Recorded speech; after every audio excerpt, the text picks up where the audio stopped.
this video, we will be going over the Sgraffito process, which is applying layers of underglaze onto clay that is leather hard and then scratching into it to reveal the bare clay underneath, which creates a really cool design. You'll see how to apply the underglaze to your leather hard unfired clay.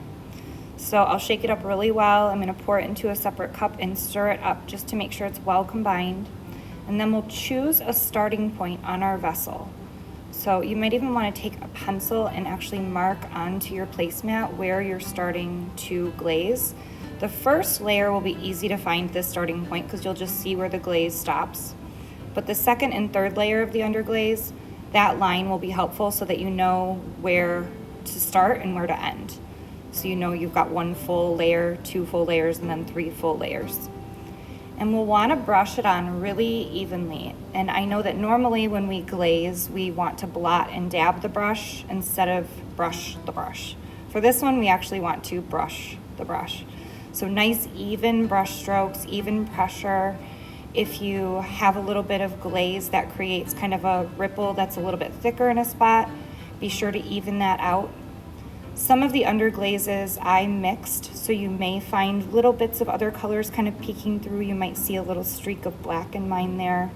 So if that happens, you can brush horizontal to blend it in and then brush vertical to smooth it out. And we'll want to let those layers dry in between. So you can see I had a little break there. Let that first layer of underglaze dry for a few minutes, and then I'm starting my second layer. Again, nice and even coats, even brush strokes. Blend out any areas that feel a little bit thicker. We want it nice and even. That's the main thing. Because when we're scratching our design in, if there's a thicker area, that might all chip off together. So we want to be able to scratch our design in without that happening. So you can see I'm finishing up my second layer, and then I'll begin my third layer after I let that second layer dry for a couple minutes in between. And before you let it dry, just check for any unevenness. Try to even it out the best you can. So I'm starting that third layer. I've got that mark on my placemat to help me know where to start and end. I'm painting a nice even coat, third layer of underglaze. It's really helpful to work on these placemats because then you can rotate your clay without having to actually touch it.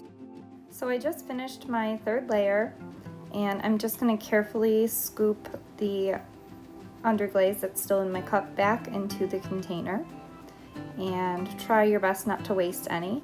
And then we'll let that last layer dry for a few minutes, and then we can begin scratching our design into the surface. So you can see here I'm just using a pointed wooden tool, and I'm scratching an outline.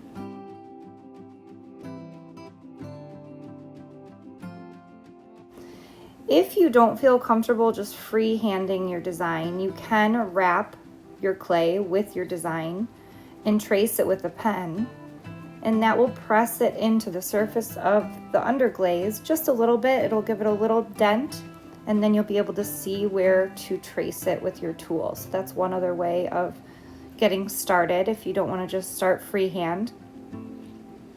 So you can see I'm just scratching into the surface. I can always remove more, I can always go deeper, but with this process I cannot erase. So it's important to just kind of think about each mark before you carve it. And this is in time lapse, so I'm going a little faster than real time. Another thing to think about is how much you want to remove. If you want to scratch away the inside of these shapes once you outline them, or maybe around the shapes once you outline them. Textures, patterns, lines can all be carved into the underglaze. And a dry paintbrush with stiffer bristles works really well for just dusting away the carving pieces as you're working. So keep a stiff bristled paintbrush at your table so you can just use it as a little duster. Make sure that it's dry though. Another thing you're probably noticing from this time lapse of me carving my design is that it creates a lot of clay dust. So once we begin this carving process, we'll put down some roll paper to collect all of our clay dust, and that can be used to carefully take the dust that's produced to the trash can. And just be mindful as you're working to not brush it too aggressively and not blow it so it doesn't become airborne and we're not breathing that clay dust.